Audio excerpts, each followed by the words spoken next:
Okay, now we are live. So, welcome everyone. Good afternoon. This is the third series of Future Mobility webinar co-organized by TICE and Ubiwhere. And today's session is focused on electric mobility, one of the trends for a future and more sustainable mobility. Um, As you might already know, this is being streamed live on YouTube. So thank you so much for joining us today. And as the previous sessions, we gather here three different perspectives. So one perspective more on the policy and strategy side, today powered by EDP, Portugal's energy utility and major organization. Industry provisioning, in this case, Smart Lamppost, a new joint venture providing EV charging amongst other things, and also a city perspective from what they're doing. Unfortunately, I have a bad news for you. So the city of Évora isn't able to present today here. The city councillor had unexpected personal reasons and wasn't able to join. However, in order to make sure that the agenda is still achieved, I'll be presenting one project that the city is running, in which we are also part. And to reward you for assisting today, we also have a guest, a new guest, Martin from Slovenia, from OmniOpti, who also brings a new perspective on from the industry side in terms of electrical mobility. So before stepping to the first speaker, Manuel, I will like to introduce a new tool that we'll be using today. So instead of using YouTube comments to ask your questions, we introduced Slido, which is pretty straightforward to use. You don't need to exit the full screen of the video. You don't need to register an account. You just go to slido.com and you insert electric mobility 2020. So you should now be seeing a QR code. You can scan the QR code. You can access it on your smartphone, tablet, or another tab on your browser. And there you'll receive three questions that we'll be asking throughout the session. So the first question before speaking with the EDP is about if you would be willing to buy an electric car. So at the moment, there are plenty of offers in the market, and we would like to know if you can vote. If yes, you're willing to. Maybe if the conditions change or if not. And after EDP's presentation, we'll see if they match the expectation. So now, passing the floor to our special guests. So Manuel Hall from EDP, from the head of new mobility solutions at EDP, is responsible for the development of electric mobility solutions and services for the residential and corporate clients of EDP in Portugal, Spain, and Brazil. He operates under a strong digital and innovative vision to ensure these solutions and services address all of the client's needs. He holds a master's in mechanical engineering and has prior experience on the development of new products and services for the energy sector and in strategy and management consulting across several industries. Manuel, the floor is yours. Feel free to present your EDP's perspective. Thank you. Hello, hi all, and first of all, I'd like to thank for the opportunity of being here. Let me just try and share my screen. I guess you all can see it all can see it now. Well, Ricardo, as you said, I'm a mechanical engineer. So basically, I learned everything about internal combustion engines. And now I'm one of the ones trying to end with it and focusing on the electric mobility. So basically, my role at TDP is focused in developing, as you said, new products and services for our customer base. We have roughly 4 million customers in Portugal and several thousands in the other geographies. And our role is to engage customers, understand the needs of these customers.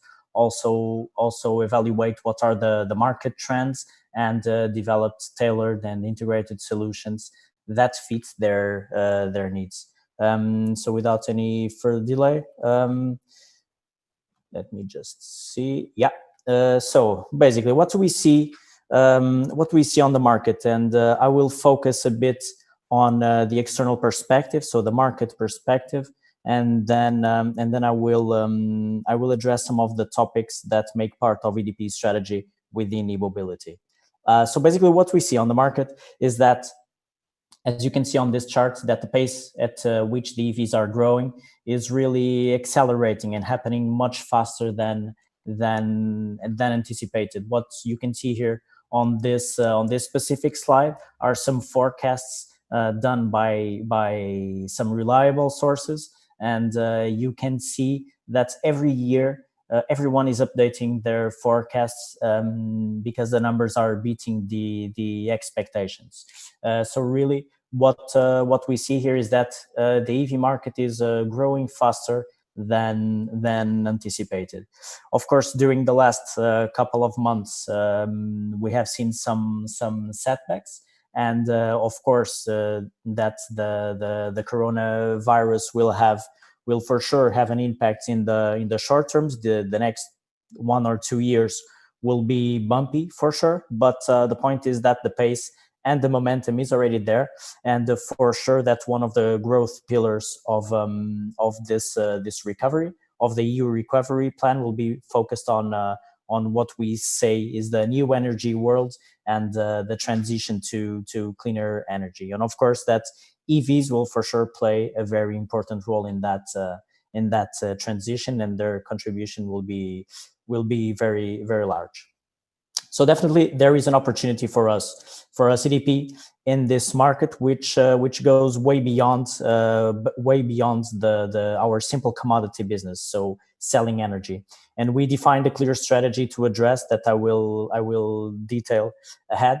But what we see is that the EVs will play a central role at the future home. So they will become one of the central pieces together with what we call the beyond the meter opportunities. So basically heating, cooling, solar panels, home energy management, storage, and EVs will also play a very important role in this home arena.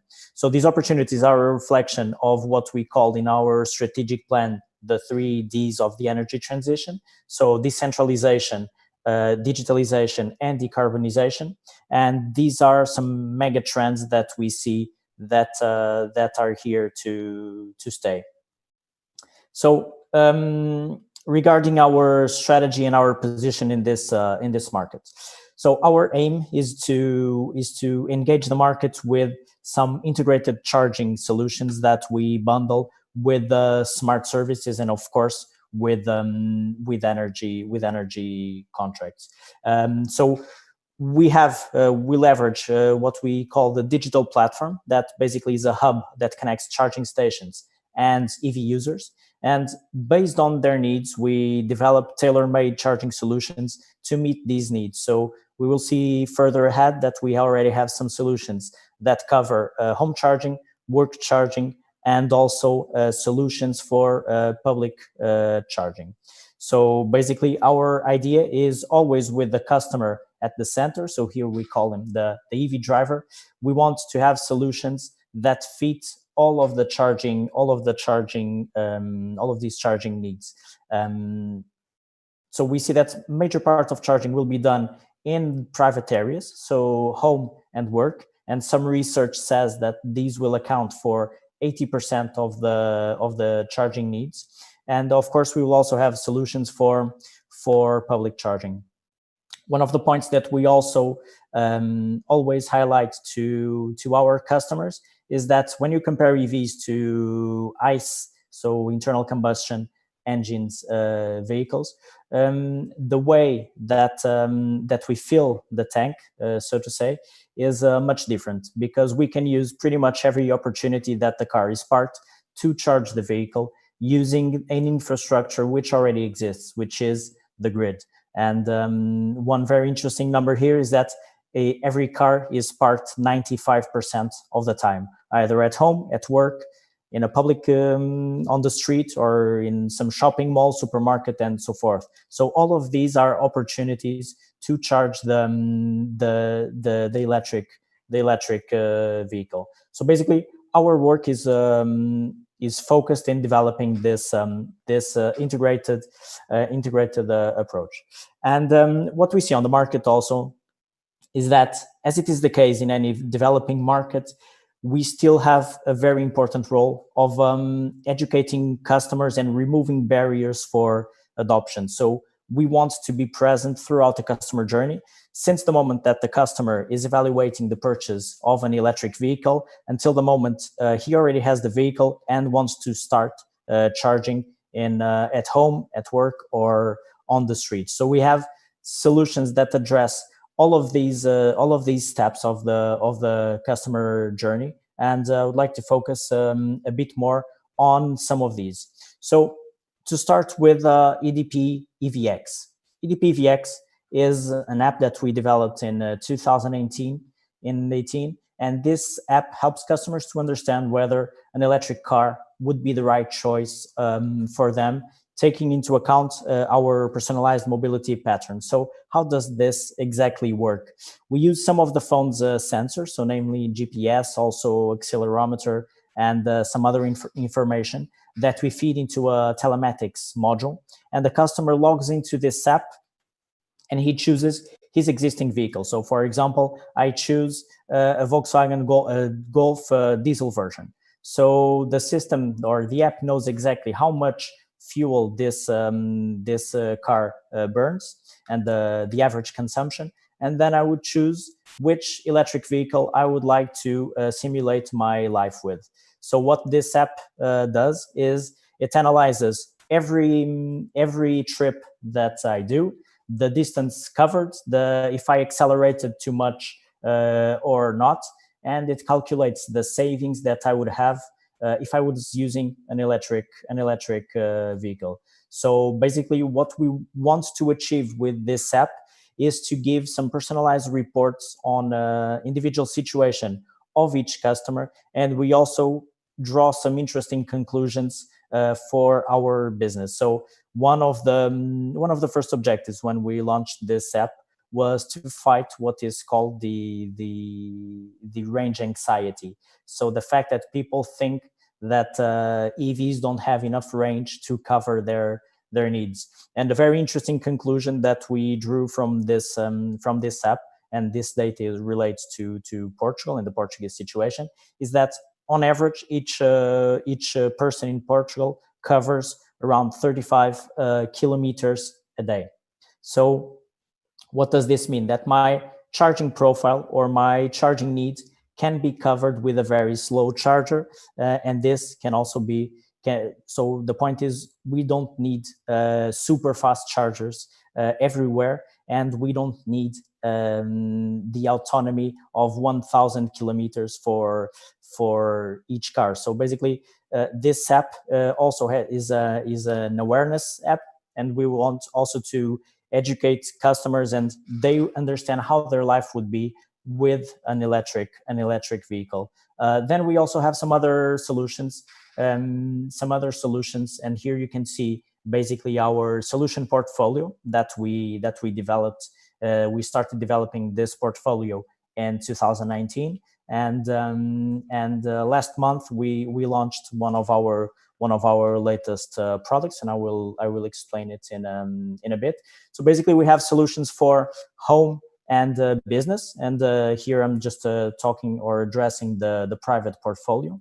And we have solutions for single dwelling and solutions for multi-dwelling, which are condominiums. So all of these solutions use or have a very strong digital component, because this is really what makes the difference for the customer. So the fact that the customer can, through a mobile app, check the consumption, see or authorize other people to use their chargers. In the case of condominiums, settle the costs of the charging sessions with their own condominiums. And also we introduced some other features for example, in the single dwelling solution.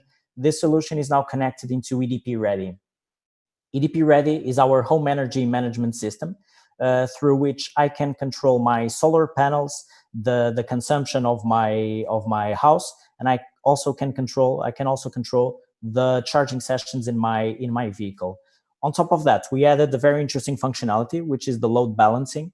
So basically, if my house is using too much power to charge my vehicle, what this solution does is it lowers the power automatically until I have free capacity in my house to charge my car. So the positive impact for the customer is that we delay or we avoid any unnecessary investments on the grid. And this is a very interesting topic because some customers approach us and the customers are afraid that they have to spend a lot in grid investment and they will have to increase the power that comes to their house. And we also want to remove that barrier, and there are ways to remove that barrier that don't require investment. Because if you look at a typical charging pattern at a house, you have your car parked there for, let's say, 12 hours, and you can use these 12 hours in the best way possible. So the point is, you don't need high power at all the times. You can lower the power and use these 12 hours evenly, and therefore you delay or you avoid the decision for investment. So basically, this is on the home solution, our home solution portfolio. This will also be revised later this year because we have some news that we will announce during the next couple of months. And then we launched last month our business offering. So we have offerings for the office, for office charging, and also for public charging. So if a company, for example, a restaurant, has some parking space that they want to use for EV charging, we have solutions for them. These are connected to Mobi, which is the Portuguese, for people familiar with the topic, this is the Portuguese roaming entity for EV charging. And we also have the private solution for office charging. One very interesting topic is that all of these solutions leverage our own app. So we have the EVX app, the one I just mentioned, for people who are interested in acquiring an electric vehicle. And we also have the EV Charge app. So this app is suited for people who already have an EV, and it serves their charging needs either at home or at work, and in the future also on the street, so also on the public side. So as I previously said, we think that these solutions will cover some major part of the charging needs, but we are also looking at the public charging network, and we see also that this rollout is happening very fast, and we are leveraging a very effective partnership plan that will allow us to have over 300 chargers on the street by the end of 2020. So as of now, we have more than 180 charging points distributed over the country. You can find them in fuel stations. You can also find them in hotels and also some other public areas. And our plan, and we already have this plan committed with our board, and we have the agreements to put that in place, is to have over 300 chargers by the end of 2020. So also on this side, we'll also have some interesting news to share in the upcoming months. So basically, and I guess I'm approaching the time limit.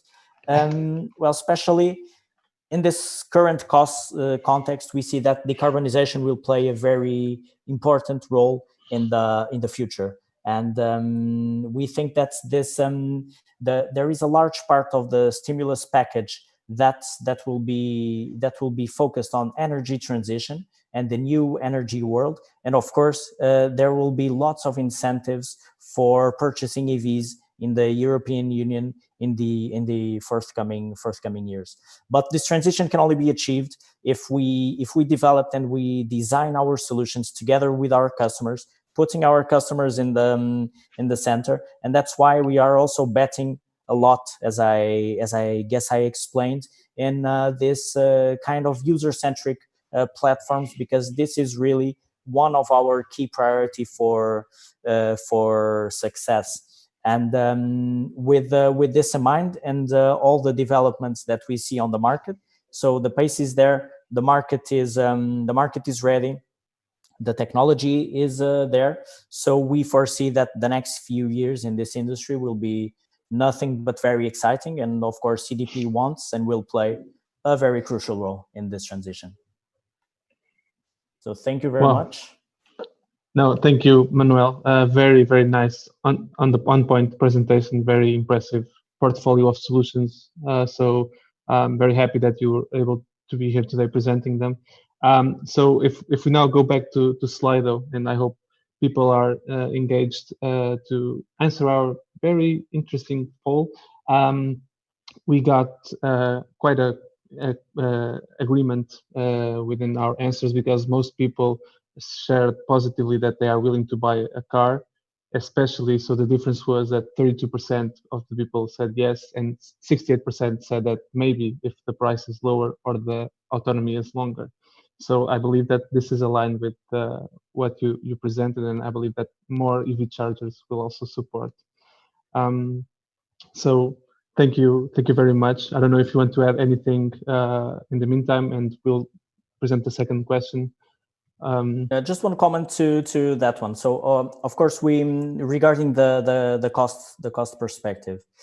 So what we see is that as technology matures and as the market adopts these type of technologies, of course, the price, especially of the batteries, will come down. And some research says that every time we double the production rate, the cost comes down another 20%.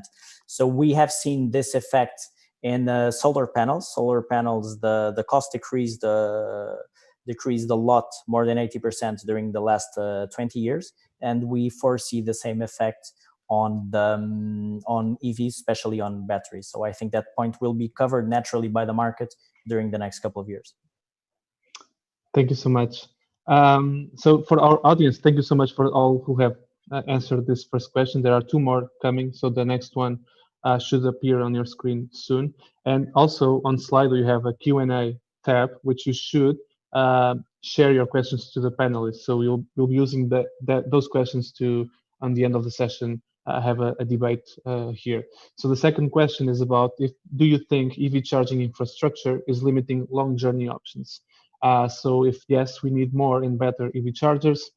No, but the autonomy of the batteries is limiting those long journeys, or no, I'm just okay with it. So speaking about those fears and EV chargers, we have João Faria from the Smart Lamppost. So as he works as Chief Growth Officer at Smart Lamppost, holding a bachelor degree in telecommunications engineering and an MBA in international management from the European School of Business Development. João has more than 24 years of experience in the telecommunications field at an international scope: Portugal, Angola, Mozambique, South Africa, and the UK. He has worked in the areas of general management, operations, and business development, having acquired extensive knowledge and experience on the management of annual budgets, profits and loss, KPIs, headcount, commercial and legal activities, strategy, and partnerships. Wow, impressive. João, the floor is yours. Please enlighten us about Smart Lamppost. It's impressive because I'm starting to become old, so we are starting to accumulate experience, nothing else. So Smart Lamppost is a new project that tries to change the reality in urban areas. I'm going to share with you my presentation. Okay, so maybe just a second, and there it is. So I'm going to share with you, and today I'm gonna debate with you about what are the trends and the dreams of urban mobility, and what we think that should be the urban transformation in order to massify the electric mobility. Okay, everybody talks about cars, chargers, autonomy, but and this has two lines of thought that for us we don't see it as the right ones. Okay, so I'm gonna debate a little bit about the electrical mobility dreams, and for us is autonomy and fast charging. Everybody wants a car with unlimited autonomy and that charge in 5 seconds. So both of these two dreams, they will force high costs. High autonomy, it's a direct impact on the batteries, car efficiency, and then we have expensive cars. Fast charging, then we have a huge impact on the grid, impact on the development of chargers, so a huge cost. So we cannot massify super fast chargers or fast chargers on the way that everybody's expecting to be charged in 5-10 minutes and let's go. Because once again, as Manuel was saying, when you try to compare an electric car with an ICE car, okay? So I have a diesel car. I don't care if I leave my home with 30% of my fuel tank full, because I know that in almost 2-5 kilometers radius, I'll find a petrol station and I'll charge my car in 5-6 minutes. So all the transaction is very quick. So we want to have exactly the same things on the electrical cars.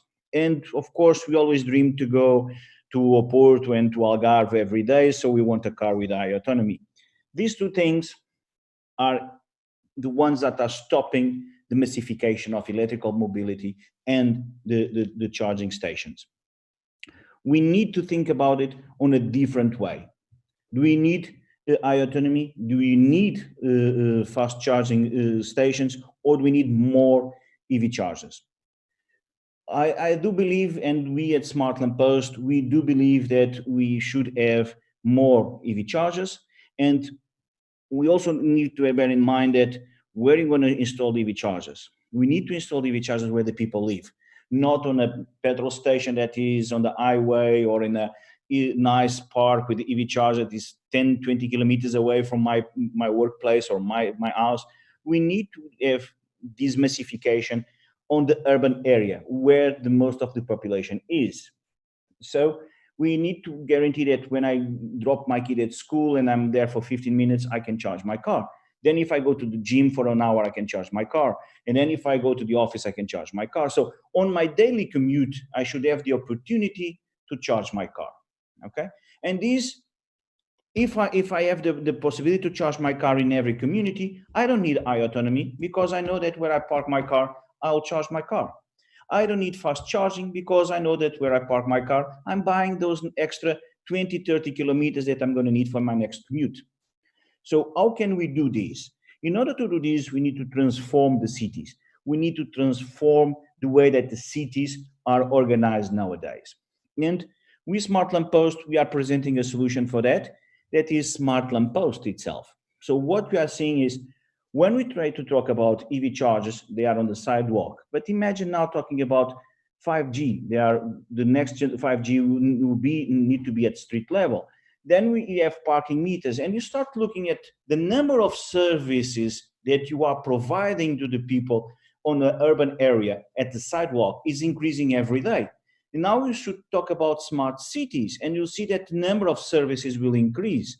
But then suddenly you have like urban furniture growing on the sidewalks, like mushrooms are growing on the bush, right, on the wildlife. So we are popping up urban furniture that has a huge and increased impact on the grid, because there is no planning there. There is a huge impact on the quality of life of people, because we always complain that they are trenching my street again. Of course they are, because there is no basic and aggregating urban furniture. So we at Smart Lamppost, we look at this problem and we try to find the common item that is in every street, in every city, in every country in the world, and that is the lamp pole. So every street has a lamp pole, except rural areas, but normally every street has lamp poles every 25 or 40 meters.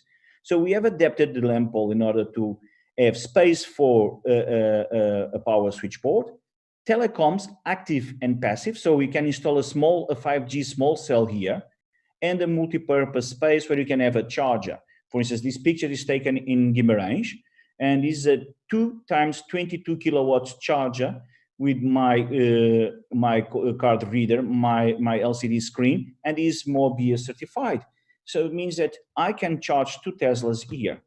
Okay, and when you talk about AC, this is a fast charger. Okay, so I can go from 3.7 to 22. So what we are saying is we need to massify it, the EV chargers, in order to promote the electrical mobility. And for that, cities need to change, and they need to change. And nowadays, everybody talking about smart cities. We say that, or I say in a very cocky way, that a smart city must have the first smart decision. And the first smart decision should be smart lamppost. Why? Because we are supplying a platform that aggregates the services, aggregates the equipment, and speed up the rollout. Imagine to deploy, and Manuel knows as better as me, that deploy an EV charger here. You need to ask the municipality the permission. We need to ask EDP to deliver the energy point. Then you need to do all the infrastructure to deliver the power to the right place and install and commissioning the equipment. This can take 6 months, okay? But if you have a street with smart lamppost, to install equipment here takes 2 days, okay? At the most. 1 day to install, another day to test it with a friendly customer. So we can do a very fast rollout with minimum impact on the city, and we can reduce the costs of the rollout itself, because now the cost of the power arriving to this pole will be divided by all the operators that are installing equipment on this pole. So instead of every service paying the cost of installation and the cost of power for its own equipment, what we are doing here is sharing. So we are sharing the costs, speeding up the rollout, minimizing the impact, and allowing to have a common infrastructure that will allow to massify the EV charging. Of course, we are talking about 22 kilowatts. We can go for only one plug, 3.7. And then we are buying the next 10 kilometers, the next 20 kilometers. And once again, if you ask this to Manel, you're going to see that most of the persons will have a normal daily commute around, 50, 60 kilometers, should be something like that, okay? So if I park my car and I buy the next 10 to 20 kilometers, it will be more than enough for my daily commute, okay? So let's not think about cars with the imaginary battery autonomy or chargers that charge my car in 5 minutes, because this implies high costs, okay, and they're not affordable to everybody. Let's think about having thousands of EV chargers, slow EV chargers in every street, in every city to allow these. Okay, so I'm going to show you a little bit more detail what smart lamppost can do. Starting here, we have, once again, we are trying to minimize the impact on the cities. So we have, we have a master cabinet that is attached to a pole. Normally, when you ask for power from EDP or any other power provider, you need to have a facade, sidewalk cabinet where is the delivering point, and then you need to change from there to your equipment. What we are saying, no, the delivering point is already on the pole because the cabinet is on the pole. Okay, here we have here we have everything is wrong. Okay, so the links are totally wrong. I'm terribly sorry. Let's see if I manage to get something working. No, but here we have the meter. We have the switch power. You can have at the same time the EV charger. Here we have the telemetry, open door, temperature, tilt and crash, and flood. Here we have the IoT connections for cameras, for radars, for air quality stations, antennas for 5G that can be camouflaged, LED lights. Let me see if I find one that works. No link is working here. Wow. Terribly sorry, but no, nothing is working. So we can have everything inside the pole. So another thing is, what we are doing here is, when you start looking at the rollout of any infrastructure that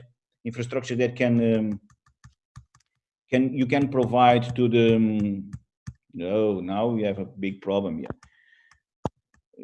Okay, every time that you look at having the rollout of a new service, of a new product, what you're going to see is we have to manage it, okay, and you have to deliver solutions. What we are saying is, no, we have one infrastructure, okay, everything can fit here. And I would like to invite you to go to to the next slide, if I may, oh yeah, okay. So what we are saying here, and you can see on this is the reality today. We have lots of EV chargers with signs. These are occupying green area.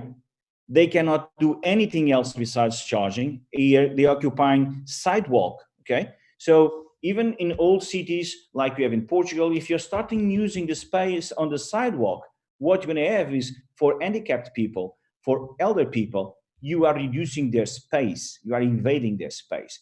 Because you need to understand that here, you're gonna need lampposts, here, you're gonna need lampposts. What you have here is a car being charged on a lamp pole, and what you have here is a picture on the Ruta dos Vinhos. It's a demo solution where you can have a lamp pole and at the same a charger there. So that's what we are saying.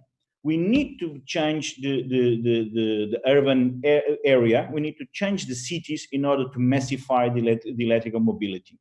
And that, for us, the smart lamppost is the way, is the easier and the best way to do it. Okay? And I'm finished. Okay, thank you so much. Thank you, João. Quite good presentation. Very nice visualization of the different features of the lamppost. Thank you so much for showing the added value of it. Earlier this week, I was walking through the street, leveraging the first steps of the confinement. And some streets I struggle with the cabinets on the street. So solutions like these, well, they are needed, but solutions like this I support. So thank you, João. And let's see if our audience agrees. So getting back to Slido, we had asked before if people thought if EV charging infrastructure was limiting long journey options, and 88% of people say yes, we need more and better EV chargers, while 12% had asked that the autonomy of the batteries are limiting. So I think we are aligned, João. If you want to comment a little bit more, in the meantime, we skip the next question. We need to also to understand that the high autonomy, it's, of course, if I have an electrical car, I buy a smart that has 95 kilometers autonomy, and then I decide to go with my friends, because it's only two persons, to Oporto, will be very difficult. But we need to also to understand that the person that buys a smart or a Zoe that has a very limited autonomy, these travels long distance, it's once or twice a year. So we can prepare those trips, okay? So once again, we need to think about the 80 or the 90% of the users with a very limited daily commute, and forget those high-cost dreams, okay? Because we are increasing, as Manuel was saying, every time that we increase the batteries, the prices decrease. But the R&D for increasing the autonomy and the capacity of the batteries will be reflected on the price of the car. Every time that we develop a new super fast charger or deploy a new super fast charger, we'll have costs because the infrastructure and the equipment is more expensive. That will have an impact on the price of the electricity or the charging itself. So we need to massify it and be aware that the users, the end users, 80 to 90% of the end users don't want it. They don't need it. They need it on their daily commute. Imagine if I'm living in Cascais. I need to travel to Lisbon. Imagine that I work there. It's 40 kilometers, 45 kilometers to my office. Then I'm in panic because around the office, there is no EV charger. That is my stress. It's not driving from here to Oporto or to Algarve, doing 300 kilometers, because that is planned. It's on my daily commute. So I don't buy electrical car because I don't have an EV charger available on my daily commute, because there are so few that most of them are already occupied when I arrive there. Okay? Even with the EDP app that we can reserve space, but then the guy parked there and then left the car, or it's damaged. So there are so few that on the daily commute is the problem. So we are working together with EDP Distribuição on a project called IP Multi-Services, Iluminação Pública Multi-Serviços, where we try to promote this massification by changing the urban furniture.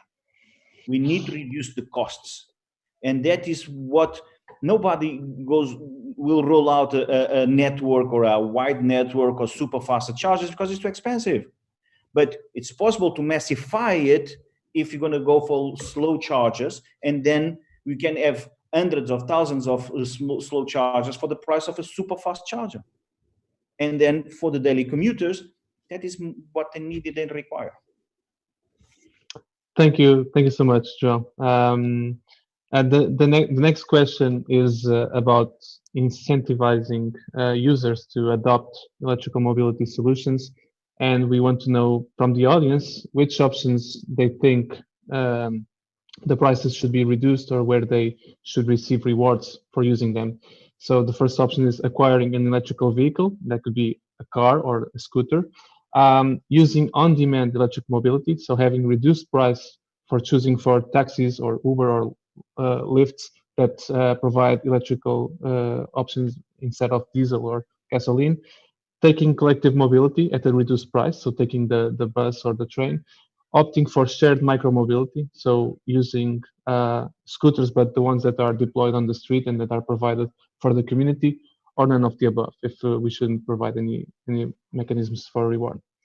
And on this note, I'd like to introduce Martin Pecker, who is our surprise guest for today. Thank you, Martin, for joining.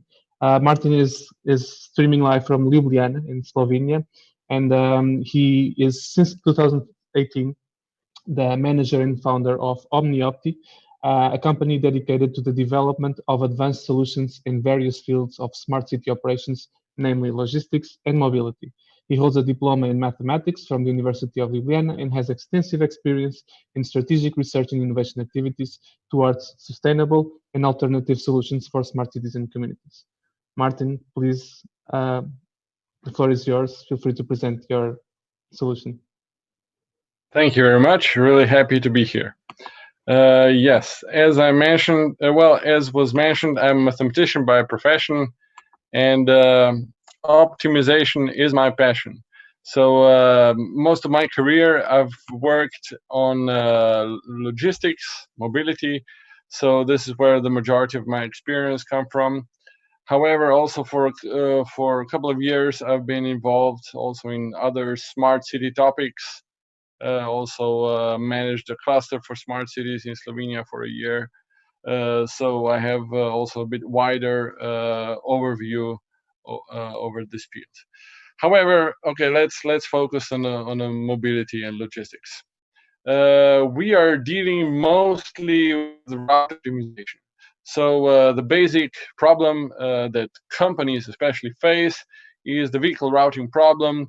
So if you have several resources, several vehicles, and a lot of locations that you need to visit to either deliver or transport something or to do some services or whatever, you need to find the optimum or at least a very good solution how to do that, because otherwise costs might be very high. However, the classical solvers assume there's only one connection between each pair of locations, which is usually the fastest route. This is usually good, however, not always the best option, because in this case we see the fastest route is very long. On the other hand, also the shortest route might not be the best because it takes too much time. But there are many other solutions somewhere in between, which are shorter than the fastest and faster than the shortest. And this is where we especially excel in, because I have developed a special algorithm which provides a lot of different alternative routes, which are Pareto optimal, meaning the best in some sense. So in this graph, if we take a look on the left, on the top left, there is the solution which is, let's say, the fastest, has the shortest time, and bottom right is shortest because it has lowest mileage. So the dots represent possible routes, so combination of time and distance of those routes, and we can produce, or we can give to the user the blue dots within 1 second.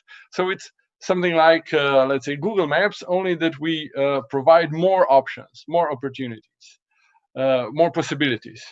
This, of course, makes the problem more complex because it adds a new dimension to the problem.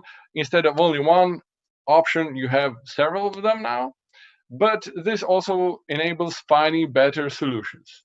So we've seen that with our add-on of multi-objective optimization, we can improve the performance of the classic optimizers by up to 40%.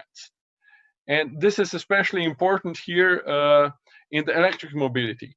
Due to the limited range, you really have to take care of the mileage, of the distance that you'll drive. So the question is, which route should I take in order to be fast enough to get on my goal, on my final destination, still on time, but on the other hand, use the least amount of kilometers. So this is what we can provide. And actually, our business model is software as a service, and it's a module which is supposed to be integrated into other existing solutions. Well, let's go straight to the point, perhaps. So the thing that we have also done as a custom development is routing for electric vehicles, because those, as we know, have limited range.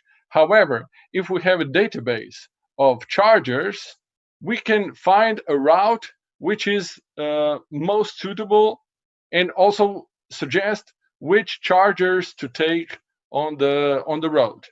Then there are also possible upgrades, like if you know where the chargers are free, so you can choose the route which is using those which are free. Of course, if you want to charge at a charger which is closest to your existing route, however, that's taken already, it's no use.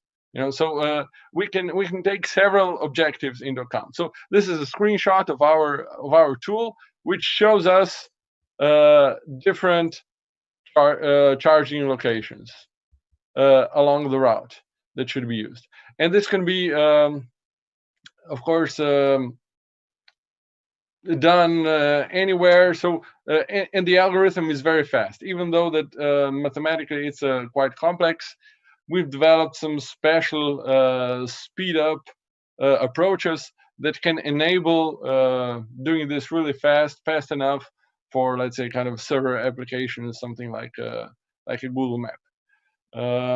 And as far as we know, there are really very few, if any, providers of such an algorithm. So, of course, we are really looking for additional partnerships and pilot projects which would enable us to showcase this algorithm, so with existing providers of charging or electric vehicle fleets or something like that. And if I still have time, I would just perhaps show a short video of which Absolutely. explains a little bit of what our solution can do for you. And yeah, that's about it.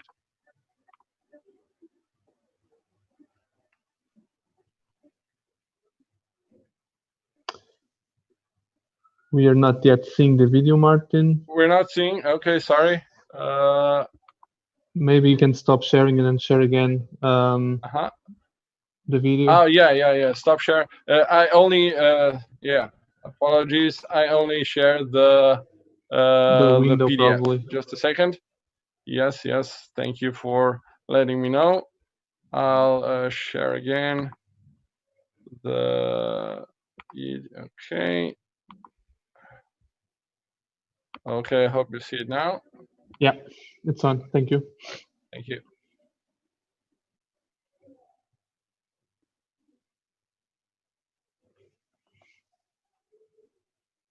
So this video just shortly explains what's the complexity of vehicle routing problem.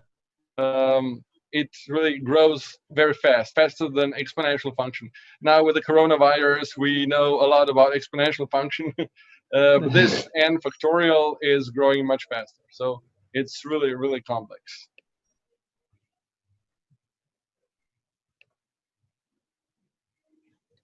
Yeah, so we actually offer a module which is compatible to existing solutions. So yeah, the classic routing somehow is an iterative process, and the more time you invest, the better solutions. So usually it's used for fleet management or optimization of fleet operations, especially for some distribution or services, or even transport. We've done also some studies for on-demand public transit and have shown that if you use proper optimization, it's really much more effective.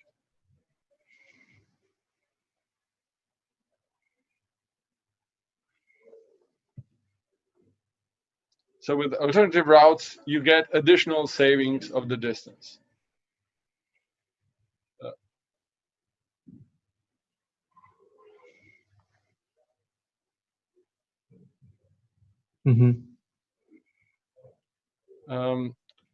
What I also wanted to mention, in this case, we're only inspecting two-dimensional optimization, meaning time and distance. However, this multi-objective optimization could also take into account, besides time and distance, also, let's say, emissions, costs, safety, perhaps, anything that you can put a number on to each connection within the graph, within the network. So yeah, so we are doing this at the moment for fleets. However, also we are part of a consortium that develops a next generation traffic management center for a city of Maribor, because right now the cities don't really have a lot of options how to influence the traffic. Of course, they can influence the traffic lights a little bit. They can close down the roads and so on. However, Google is actually the one that has the most power or most influence over the individual drivers through navigation apps. However, if the city would offer something like that, it would get much better insight into what's really going on in the network, and also predict and manage the traffic flow much better. You could also say, and you also have the influence over the traffic lights, and you can say, okay, we have traffic coming in. We need to modify the traffic lights according to this corridor or something like that. Or if somebody goes from point A to point B, the Google Maps would send him through the fastest route. And if it does the same for many passengers, that route will get clogged. And then they'll go to a detour, and then the second one, the detour will get clogged, and so on. But if you have a global information about what's going on and what are the needs of the passengers, you can send the flow in a way to minimize the traffic jams. This is something that we're also aiming to achieve. Okay, Martin, thank you so much. The video was very visual and understandable from my perspective. Well, I might be a bit biased because I've worked throughout time on routing algorithms, and I'm a fan of these sort of topics. So it was quite nice to see them. And I have a suggestion to you, because our poll, people think that people should be incentivized to take collected mobility. It's the highest option, so it's 74%, and then 63% asked for acquiring EV cars, so electrical vehicles, personal ones. So I was wondering if on your fleet optimization, if you are taking public transportation as well for buses, and that might be an option. They save, and people also are engaged to do so. If you implement this sort of rewards mechanism, you might have a win-win situation: less emissions and more rewards for the bus operator. Yes. We were involved in a kind of pilot project or study for on-demand public transit with electric vehicles in a municipality. And well, the results were really good and nice. And I believe this is actually the best way how to utilize the available resources and to decrease the impact, to minimize the impact that we have on our climate. Absolutely. Okay, so as I mentioned before, and that's why this session will be slightly longer. Um, we have I have a presentation to make on not on behalf of Evra, because that wouldn't be fair, but I'm here to present Positive, one of the projects that is being led by the city of Evra. Let me see if I can share something here. So essentially, the context over Positive is that we are aware that by 2050, 80% of the population is expected to be living in urban areas. So that people are moving more and more to cities and to urban areas. And the majority of these cities are have buildings of historical interest, which means that they have restrictions to follow, while being responsible for 80% of the global energy consumption. Sorry, I'm struggling here with the presentation myself.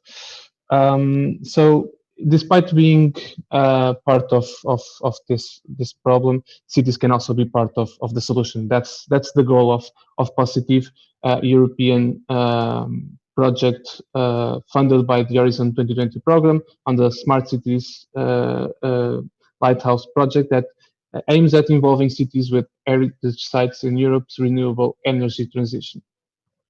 So the main key features of the project aim at having sort of different solutions within cities. Make sure that this energy is much more sustainable, and promoting citizen-centric solutions.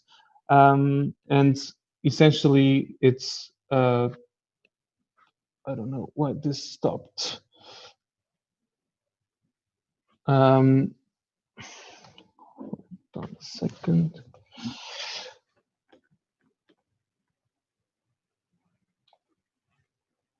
Okay.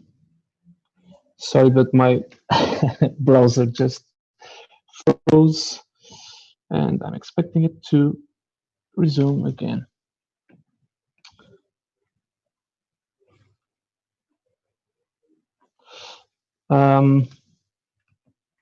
Because I see that the mouse is moving, but the browser is not. So,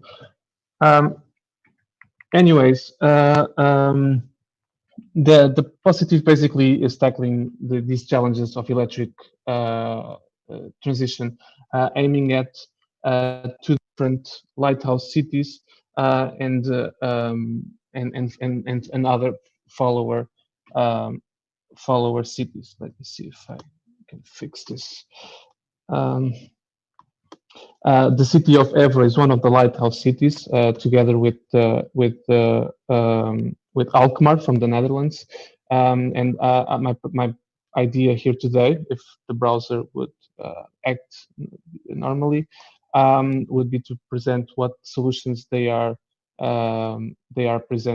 exploiting in Positive. So it's a 5-year project started in October last year, and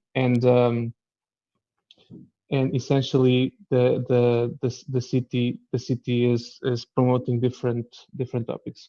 Just please bear with me while the slides go back, and it should be easier to me now with these on.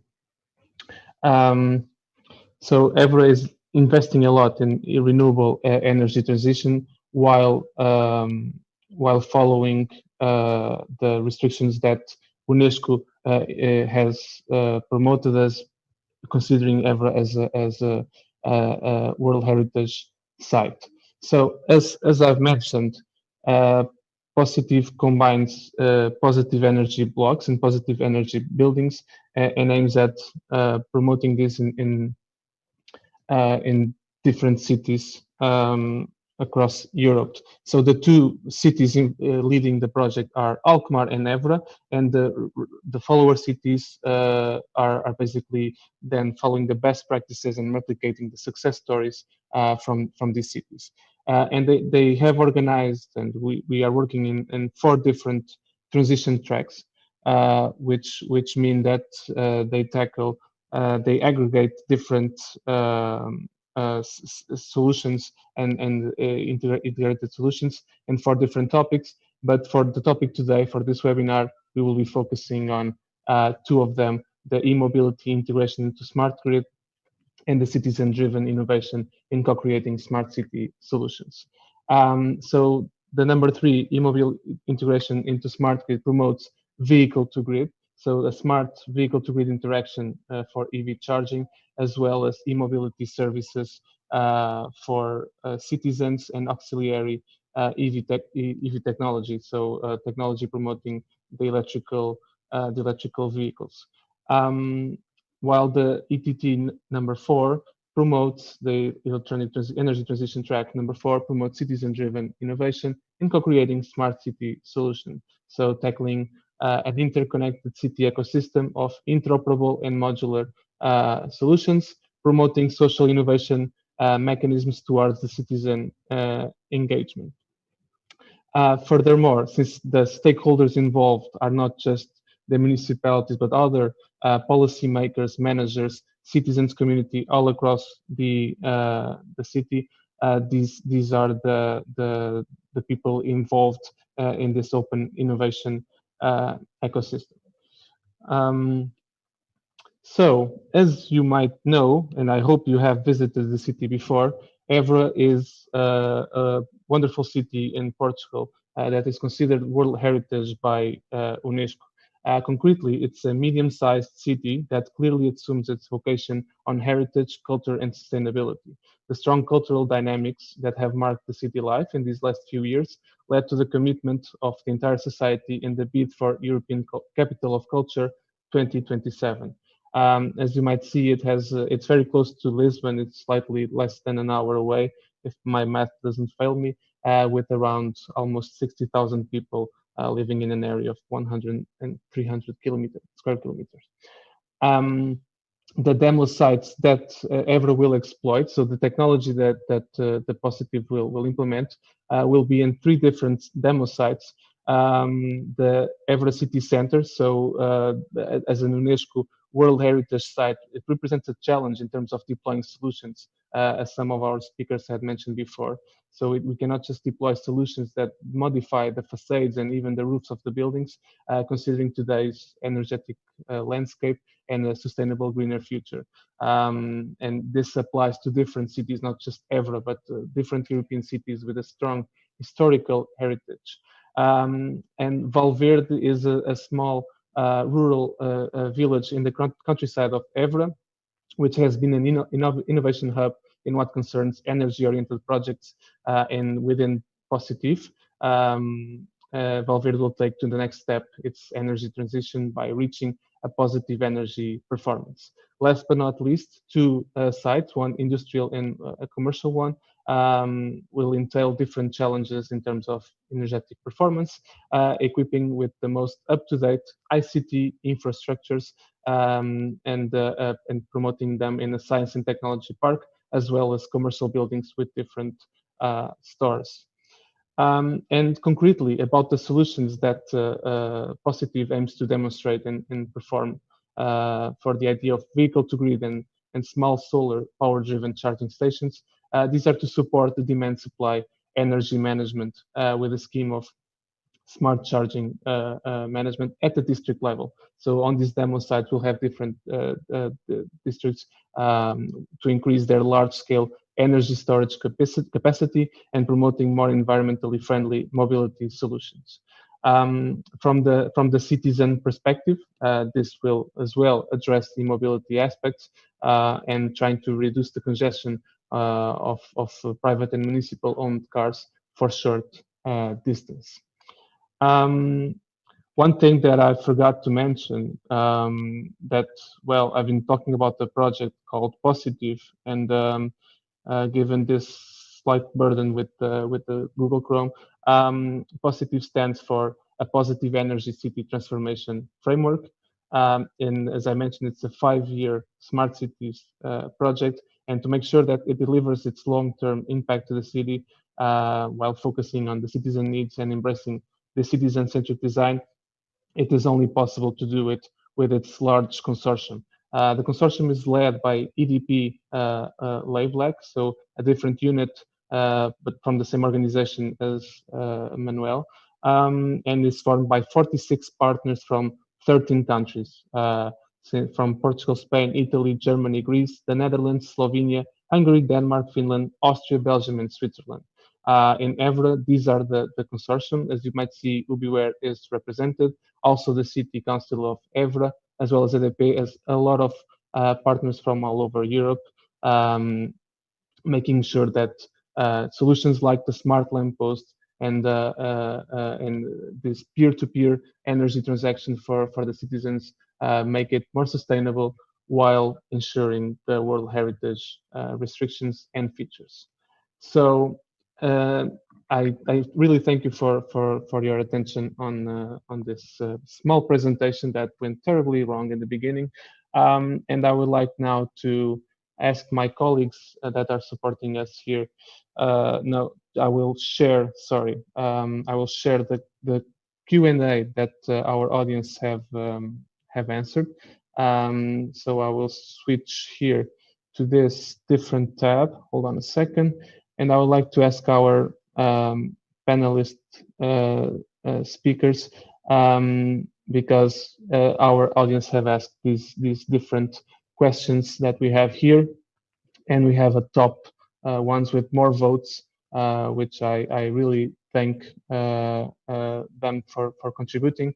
So the first question, which is mostly focused on batteries production, it's basically asking if the pollution created while batteries production is being decreased, because it seems to be a big problem for climatic change. I think we have approached it before, and given that your role here is not to properly manufacture batteries, I will ask for your opinions about if cities can install their own charging stations in their poles and charge people for its usage. What will be the role of, for instance, the EDP's presentation MobiE network in this case? So I was wondering if EDP and João, you can contribute a little bit to this question. I would like to answer the last one that is on the bottom of the page. Okay, sure.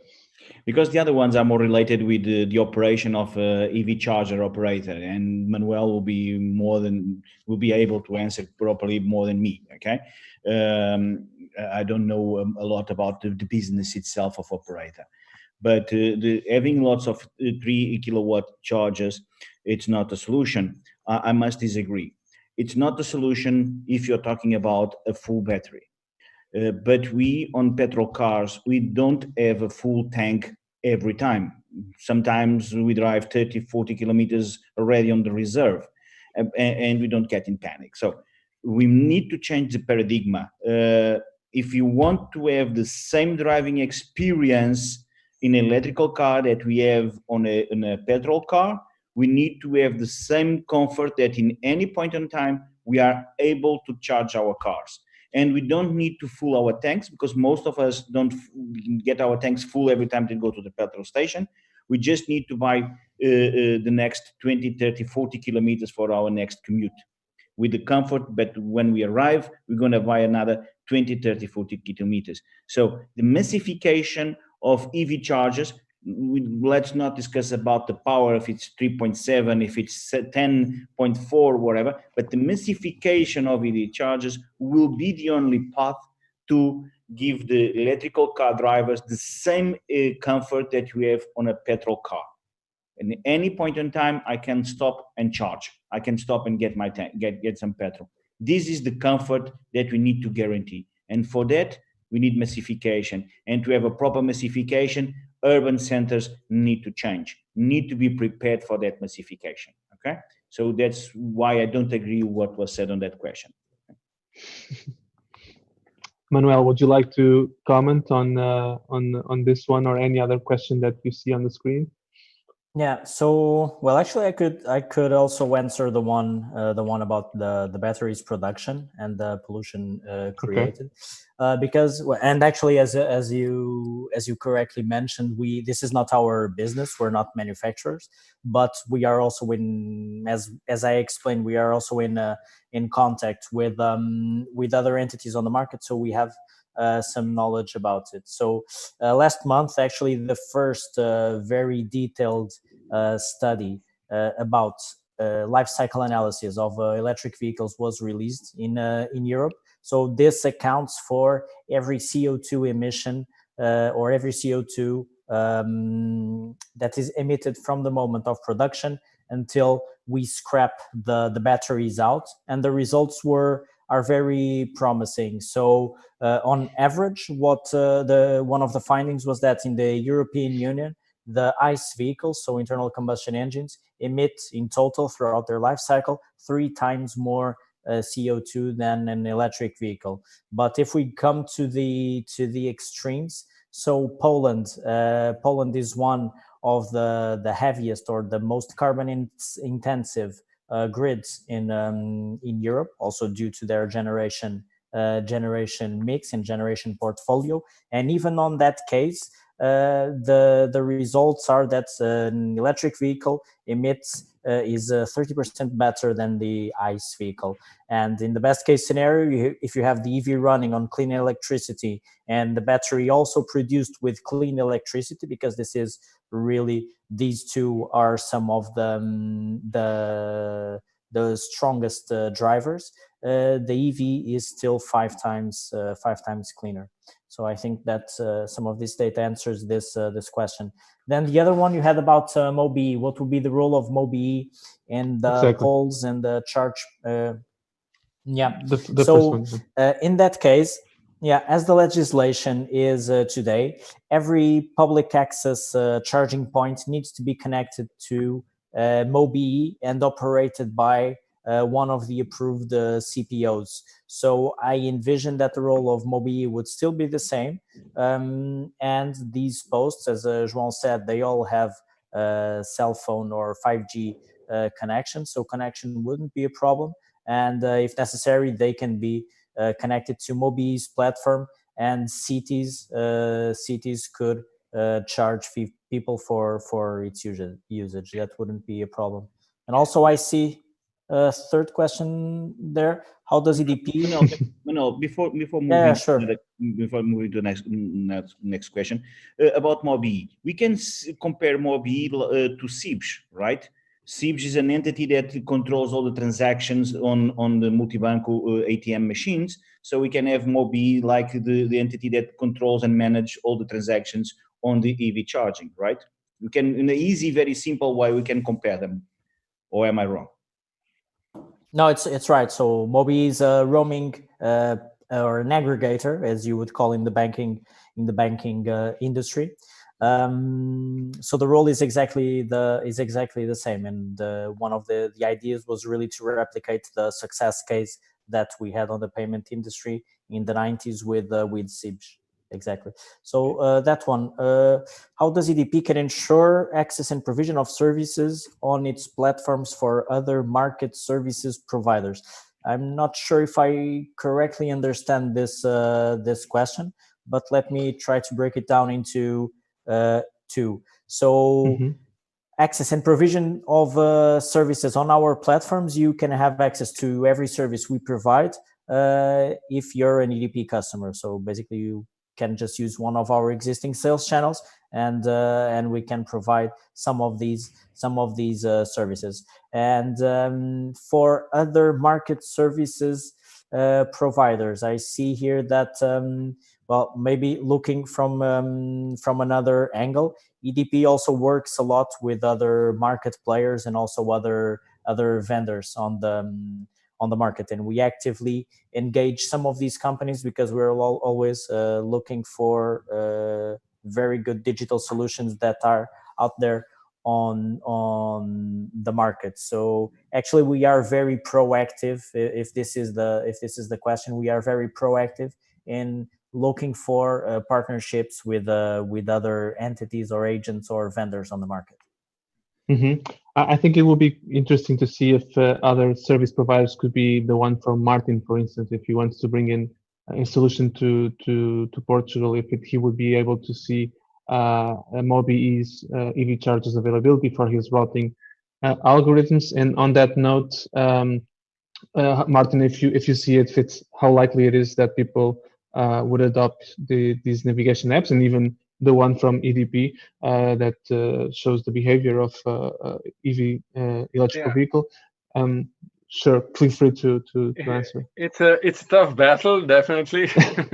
But for example, well, what I was explaining is that cities or let's say a state or something like that still has some leverage over, let's say, Google or some other providers. Of course, they have plenty of money and the data and users and everything. However, the cities have the infrastructure, and they can use the infrastructure in order to somehow offer or guarantee a better result for the users of the app.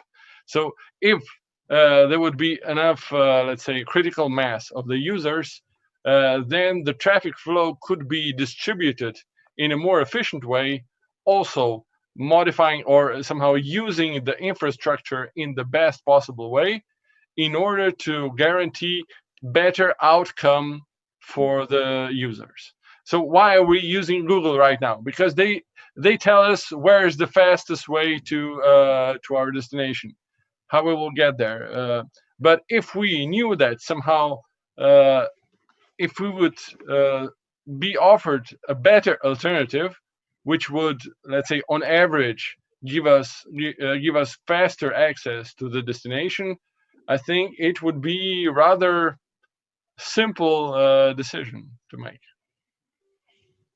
I fully understand, and I agree.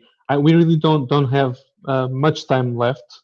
Before closing, I would like you to just for 1 minute, all of you, or at least go through the at least the EDP and João. I think this last question, I think it makes sense, because thinking if cities are watching this and looking at Evora as an example of installing lampposts and promoting EV charger and following all these restrictions, can you provide best practices and plans that they can follow on their power grid, on their infrastructure to apply this full circuit of EV chargers and smart lampposts, and then later on implement the routing services from Martin?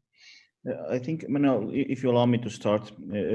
Sure. I think that we need to understand one thing. When we are talking about massification of EV chargers, we need to understand where we're going to massify it, okay?